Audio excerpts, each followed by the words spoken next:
Aujourd'hui, nous allons voir qu'est-ce qu'une bonne idée de business. Parce qu'effectivement, avoir une bonne idée de business, ça veut dire simplement être aligné par rapport à ce que l'on fait et être utile par rapport à notre client idéal. Avoir une idée qui se veut rentable tout en étant heureux personnellement.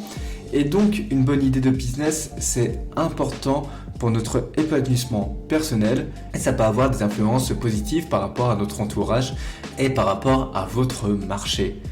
Déjà, nous allons voir quelques idées de business qui ne sont pas bonnes en soi. Premièrement, il y a l'idée utopique. C'est une idée qui se veut extrêmement créative, qui se veut extrêmement originale, mais par contre qui n'est pas forcément utile à une clientèle cible. En fait, si vous voulez, l'offre elle est incomprise par les prospects idéaux. Ils trouvent que ça change de l'ordinaire, mais ils se demandent comment ils peuvent utiliser l'offre dans la vie quotidienne. Alors généralement, les raisons de ces idées utopiques, simplement, c'est que ces idées ne résolvent pas un réel besoin. Et ce qui est totalement l'inverse, ça va être l'idée normalisée. C'est-à-dire qu'une idée qui n'est pas du tout créative, mais une idée qui est utile. Et en fait, les difficultés que vont rencontrer ce genre d'idée, ça va être le fait qu'il y a énormément de concurrents sur le marché. Ces idées-là devront se démarquer de la concurrence pour pleinement exister, pour pleinement prendre place. Et d'autant plus, la difficulté des idées normalisées, c'est pour toucher une clientèle idéale, pour toucher une clientèle cible.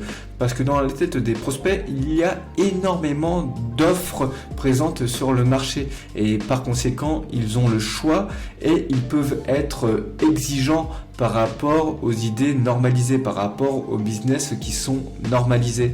Et ce qui fait, en tant qu'entrepreneur, si vous avez mis en place une idée normalisée, c'est que vous pouvez rencontrer des difficultés, d'une part à toucher une clientèle qui vous ressemble, une clientèle qui vous anime, une clientèle qui vous nourrit, une clientèle où vous dites « Ah, je serais fier de moi si vous servez ces clients ». Et vous pouvez attirer des clients qui ont des retards en termes de facturation, des clients qui ne sont pas pleinement engagés par rapport à votre accompagnement, par rapport à votre activité ou alors par rapport à l'utilisation de votre produit. Donc, votre solution ici, c'est de proposer une offre créative et utile, car c'est exactement ça une bonne idée.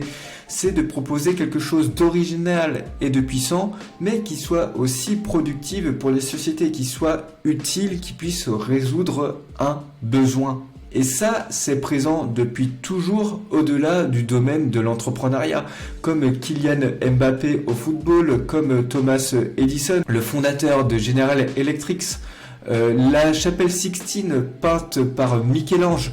En fait, si vous voulez, ces personnes-là, ils ne sont pas forcément bons dans tous les domaines, mais il y a quand même un point commun entre ces personnes-là. Ce sont des personnes qui ont développé un comportement talentueux dans un domaine précis.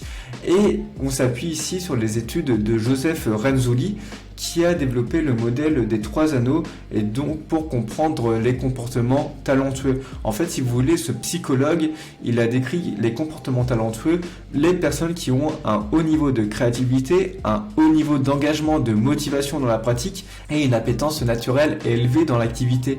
Et vous, en tant qu'entrepreneur, vous devez développer ce modèle personnellement, c'est-à-dire que vous devez développer un haut niveau de créativité, un haut niveau d'engagement, de motivation et une appétence naturelle, une appétence élevée à vouloir résoudre le problème de votre client idéal.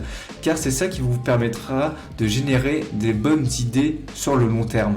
Et donc de vous sentir de plus en plus inspiré en tant qu'entrepreneur et utiliser cette inspiration pour une seule chose, une chose qui se veut primordiale pour votre business. C'est simplement de vous sentir inspiré pour vous positionner dans la tête de votre prospect idéal comme une entreprise qui se veut absolument créative, innovante, mais également qui va résoudre son besoin mieux que les autres. Et pour arriver à un tel résultat dans la tête de votre client idéal, vous devez mettre en place une pratique que vous connaissez peut-être, c'est le wow effect. C'est de développer une résolution enthousiaste du besoin pour votre prospect idéal, c'est-à-dire une résolution du besoin qui comprend sa psychologie, c'est-à-dire ses objectifs, ses valeurs profondes et ses états de flow par rapport à son écosystème, c'est-à-dire ce qu'il a déjà créé avant d'utiliser votre offre. Votre offre doit s'impliquer dans son écosystème, c'est-à-dire que votre offre doit être adaptée à l'écosystème de votre prospect idéal. Et donc, si vous souhaitez faire tout ça, j'ai créé un programme qui s'appelle Positionnement Idéal. Ce sont ces outils pour trouver votre place sur le marché et attirer la clientèle qui vous ressemble. C'est-à-dire que vous allez découvrir les offres qui sont déjà présentes sur le marché pour petit à petit délimiter votre clientèle cible, là où vous pourrez proposer des wow effects qui seront parfaitement alignés à vos valeurs personnelles et aux valeurs de votre prospect idéal. Si vous êtes intéressé, le lien se trouve dans la description et d'ici là, je vous invite à oser différemment dans vos business.